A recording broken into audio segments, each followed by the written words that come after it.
Very good morning to all. My name is Rohit Kumar, and today I am delivering the presentation on the topic Agri India.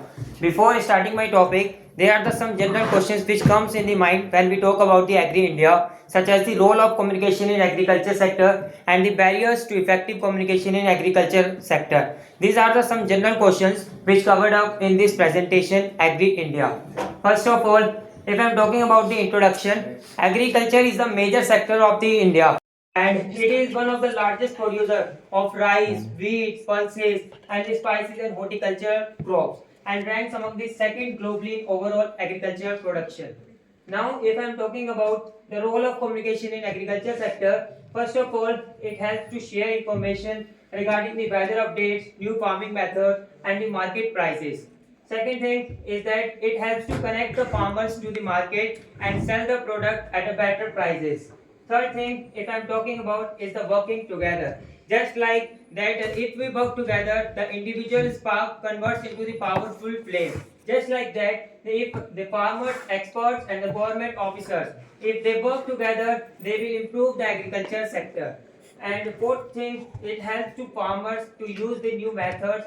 And if I'm talking about in this, the communication, it helps to how to use the new methods, how to use the tools and the new seeds.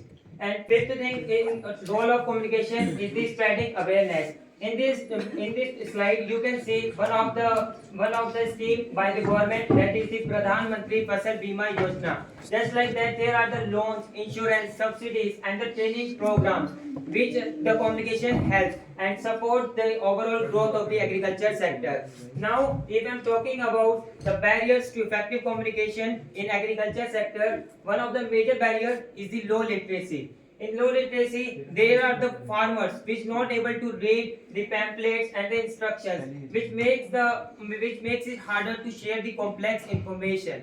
And second thing is about the language barrier. The speaking different languages and using the research terms make the farmers not able to understand the full information. And third thing is about the cultural differences. The way you are communicating to the farmers and the customs and beliefs, which if they are different, the farmers may not be able to understand. And in conclusion, I would like to say that the communication is the backbone of the agriculture sector, and it helps for the growth of the entire agriculture sector. Thank you.